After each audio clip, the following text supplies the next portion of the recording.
बोलो अब्बास। सर बिलाल अहमद मुंबई में है। What? तुम्हें कैसे मालूम? सर अब्बू ने कहा है, मेरे साथ ही है। बिलाल ही है सर,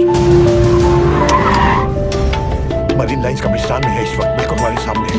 खान साहब क्या आपको पूरा यकीन है कि वो बिलाल अहमद ही है? यस सर, क्योंकि जिस कब्र पर वो फातिहा पढ़ रहा है वो उसकी अम्मी की है सर। आप एक काम करें, अब्बास से कहे कि बिलाल को ट्रैक करे और मेरे टच में रहे, चाहे जो भी हो जाए बिलाल हमारे हाथों से निकलना नहीं चाहिए। Yes sir.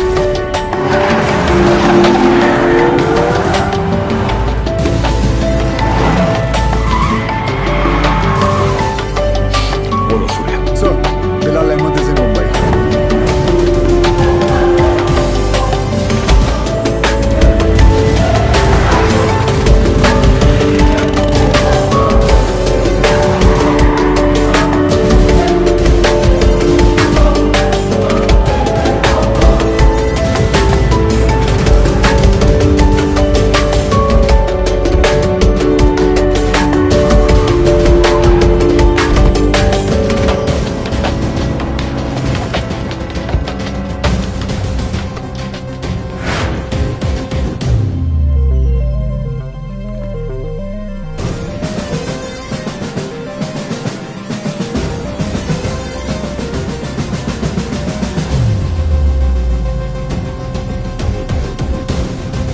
मैडम मुझे चेकआउट करना है, मेरा बिल तैयार कर देंगे प्लीज?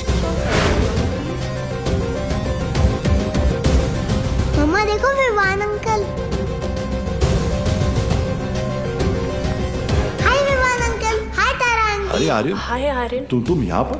तुम लोग यहाँ क्या कर रहे जी हो? वो हम कुछ पता है ये दोनों मेरे पापा के साथ काम करते हैं, ये दोनों पुलिस ऑफिसर्स हैं।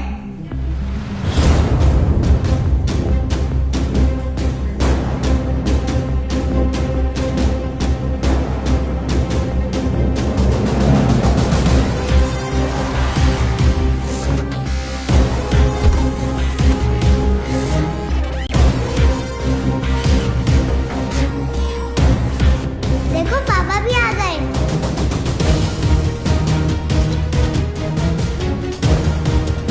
हाय पापा।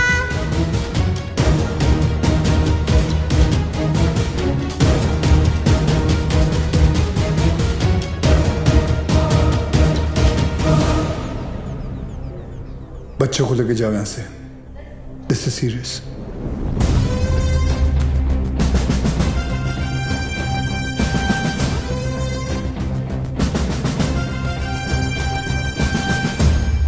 दोन जण पायऱ्यांवर, दोन जण एंट्रीवर आणि बाकी तिघं माझ्या बरोबर या।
बिलाल ये सब करने की जरूरत नहीं है, जस्ट सरेंडर।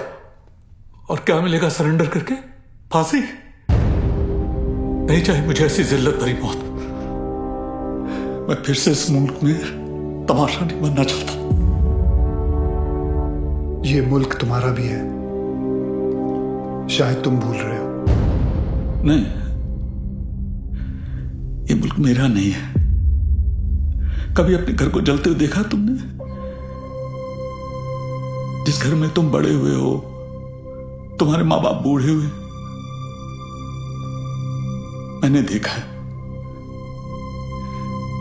मेरे बच्चे, बीवी, अब्बू को जिंदा चला दिया उन लोगों ने। 27 साल बाद तभी भी चीखें सुनाई देती है मुझे। और बदले में तुमने जो धमाके किए उसका क्या बिलाल? उन्हीं ब्लास्ट में मैंने भी अपने माँ बाप को खो दिया। चाहूं तो इसी वक्त तुम पर अपनी सारी भड़ास निकाल सकता हूं, लेकिन वो एक वक्त था जो गुजर गया। हमें उसे बुलाना होगा, आगे बढ़ना होगा। हाँ, मानता हूं कि तुम्हारे साथ जो कुछ भी हुआ वो गलत था, लेकिन तुमने भी तो सैकड़ों मासूमों की जानें ले ली। जिन्होंने तुम्हारा कुछ नहीं बिगाड़ा था उसका क्या? और जिन्होंने मेरा सब कुछ छीन लिया उनका मैंने क्या बिगाड़ा था? इस मुल्क को मैं जलते हुए देखना चाहता हूं, तड़पते हुए देखना चाहता हूं, और ये होकर रहेगा इंशाल्लाह। बिलाल, अगर अल्लाह तुम्हारे साथ होता तो अल्लाह की इबादत करते हुए हमारा अफसर अब्बास तुम्हें नहीं देखता। और अल्लाह तो छोड़ो, अगर तुम्हें लगता है कि जो तुमने किया वो सही था तो तुम्हारी अम्मी तुम्हारे साथ सरहद पार चली जाती, लेकिन वो नहीं गई, क्योंकि वो जानती थी कि उनके बेटे ने जो किया वो गलत किया है। जानते हो तुम्हारे अम्मी के जनाजे पर कितनी भीड़ थी? भीड़ इसलिए नहीं थी क्योंकि वो तुम्हारी अम्मी थी, भीड़ इसलिए थी क्योंकि उन्होंने तुम्हारा साथ नहीं दिया।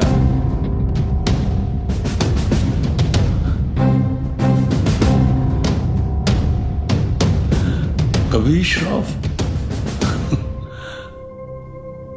अब एक और मेडल मिलेगा तुम्हें। बिलाल अहमद को भी 27 साल बाद आखिर तुमने पकड़ ही लिया। बिलाल, जज्बात में आकर तुम गलत फैसला कर रहे हो। नहीं, गलत अब तक हुआ, अब सही होगा। एक एहसान करना मुझ पे, मुझे मेरी अम्मी की कब्र के बगल में दफनाना।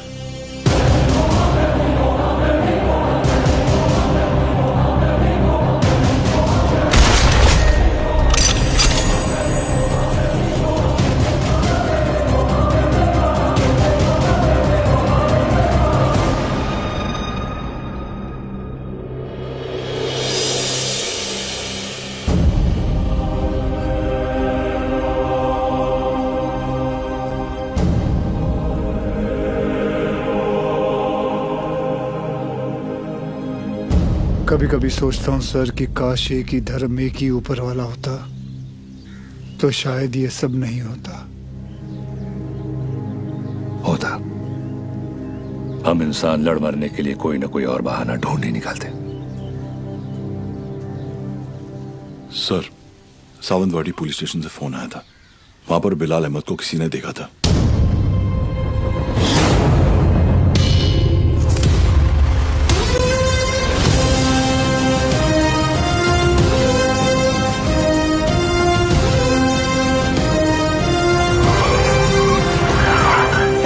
क्या बात कर रहे हैं साहब, एकदम 100% पक्का है साहब, वही आदमी है।